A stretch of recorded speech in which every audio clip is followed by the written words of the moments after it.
Against the Storm.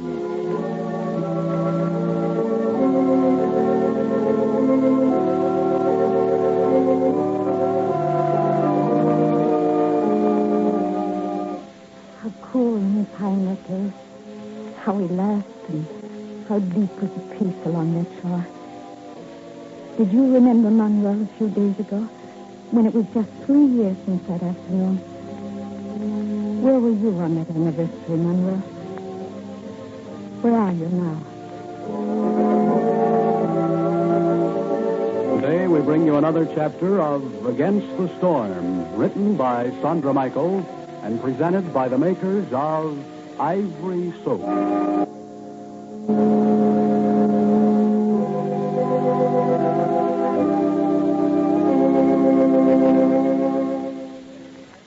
You know, it's a well-known fact that mothers are the most unselfish people in the world.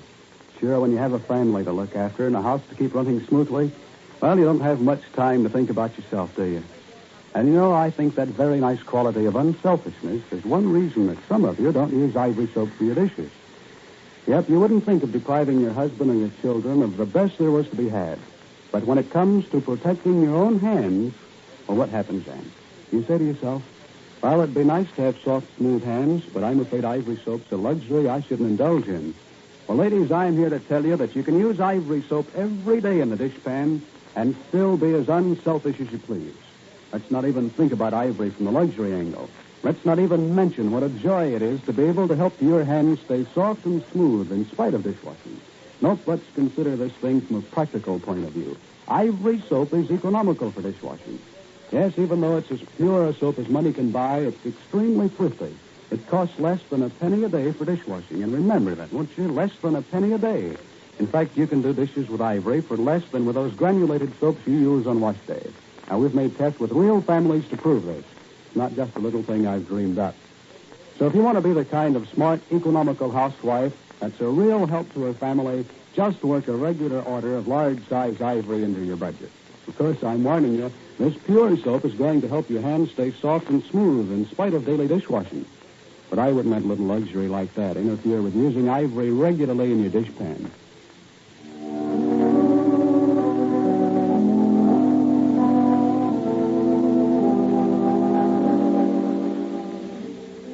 It's been a very hot July day in New York City. Night has brought no relief. Heat of day when the sun is high is one thing to endure. Heat of darkness is another, still less easy to bear. It comes from nowhere and from everywhere. The streets breathe out an oily, dusty, evil heat. From every airless building, waves of warmth move out into the airless streets. Millions of people on doorsteps and fire escapes, in the parks, on the buses, and at home in their stifling bedrooms wait for morning and a breath of air from some country dawn. Kathy Reimer, at her grandfather's little apartment in 11th Street, has been trying for an hour to fall asleep. Into the small room, all kinds of harsh sounds come from the sleepless street below. The linens of her bed seem scorching hot against her skin. She lies absolutely still. And in her thoughts, she writes one of the many letters to Manuel that can never be sent, because Manuel is lost somewhere in Europe's storm. But Kathy is as careful to shield his feelings as if the letter were really being written and were really to be posted in the morning. Manuel, my dear, I'm in New York just to have visiting good stuff, as I told you I would be doing soon. He is very well, thank you. Quite busy with his translating and very grateful to have such good work to do. Yes. Someone is passing by in the street below, singing at the top of his lungs. Poor thing, he's been trying to forget the weather, I suppose.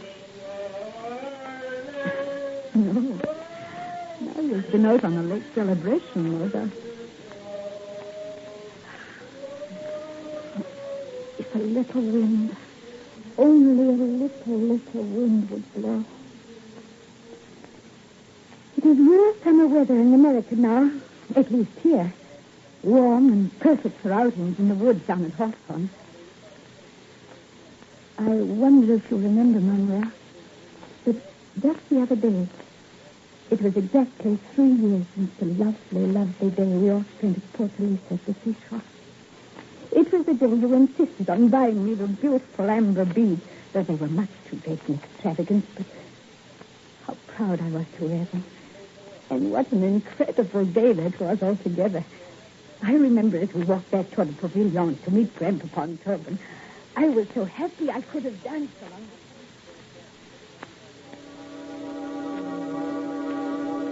the... Manuel, look at the sky and look at the blue, blue water.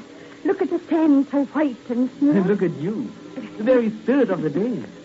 I'm afraid you may disappear into the waves like a mermaid from the fairy story. I should like to. Oh, no, not forever, just for a moment. To see what it would be like under the lovely cool water. Here, hold on to my hand. You can't. I have to count to see how many beads there are on my beautiful new necklace. Oh, there should be 1,000. And each one a reminder of me. So you will never be able to forget me if we should ever be separated. Oh, I should lose remembrance of you instantly. Manuel, why do you say such things? I was only jesting. Oh, come. Do you want to race to the pavilion? Of course. 1, 2, 3, run!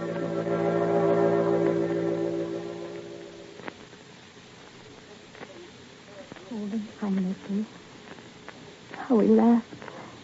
And how deep was the peace along that shore. Did you remember, Manuel?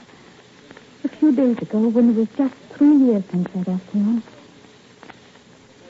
Where were you on that anniversary, Manuel? Where are you now?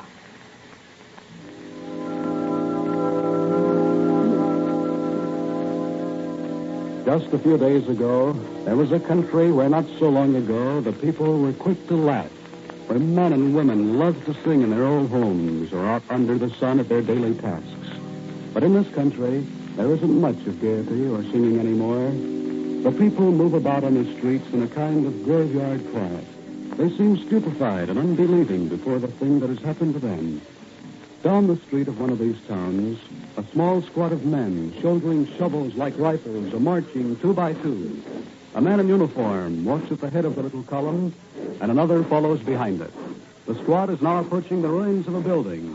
Most of it lies in one great jumbled mass, but a single wall, 3 stories high, still stands, poised above the ruins.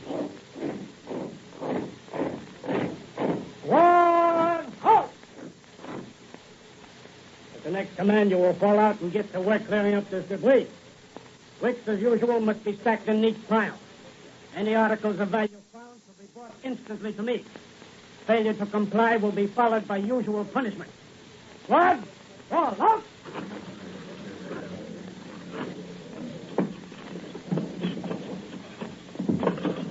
And what's the matter with you, 37? That wall, sir.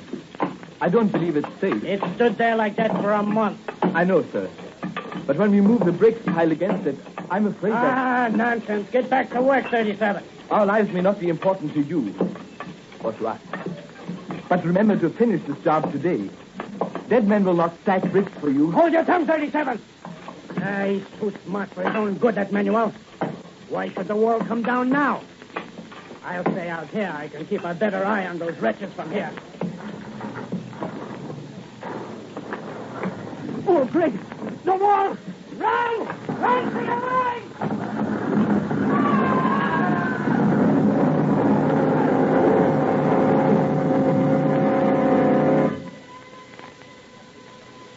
A huge gray plume of dust rose over the ruins. It hung there for an instant, and then it grew slowly smaller as the dust particles sifted to earth. A moment later, the air was clear again. A film of dust covered the debris, and here and there, something stirred under that thin gray covering. The wall was gone. Here, you! Get back! American Press Sergeant Chuck Nolan of the News. How could I know it was going to fall? I was ordered here.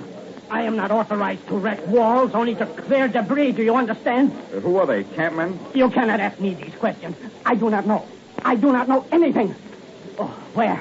Where is that ambulance? How many did it catch? 3. Oh, I don't know, I tell you. How many escaped? Stop asking me these questions. There were 8 men in my squad. Oh, where is that ambulance? 37! 37! Who's 37? My trusty. That smart Alex Manuel sent about. 37! Manuel!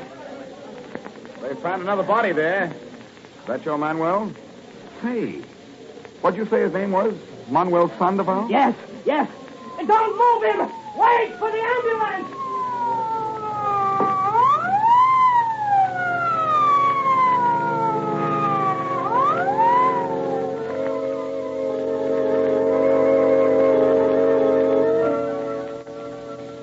That evening, Chuck Nolan wrote a letter to his friend Reed Wilson in New York.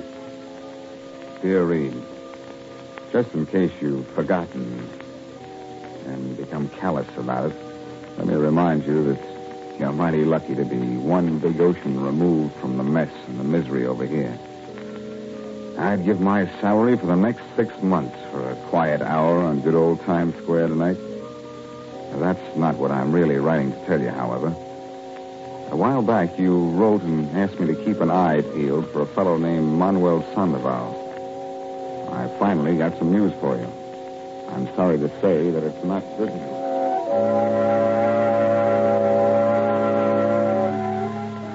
Chuck Nolan's letter was flown across the Atlantic yesterday, across the same sea that had been so blue, so cool that perfect day of a peaceful summer 3 years ago. In a small, close room on 11th Street in New York City, Kathy falls asleep to the gentle sounds of the surf, 3 years and 3,000 miles away.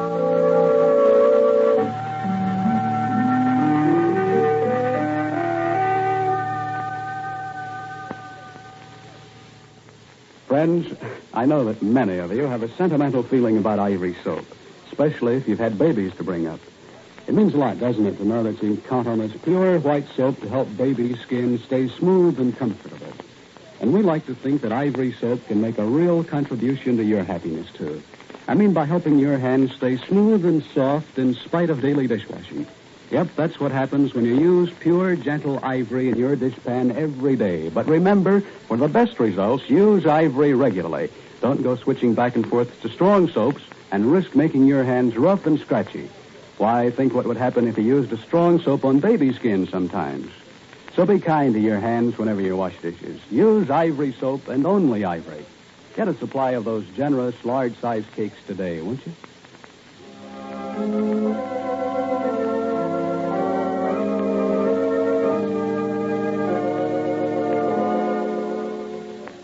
That's not what I'm really writing to tell you, however. A while back, you asked me to keep my eye peeled for a fellow named Manuel. I've finally got news for you.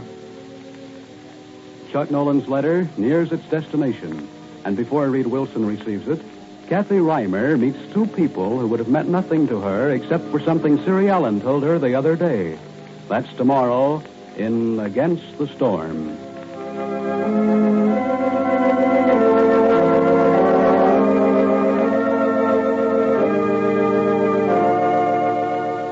This is Irwin Darlington speaking for Ralph Edwards, who's on vacation, and saying goodbye for the makers of Ivory Soap.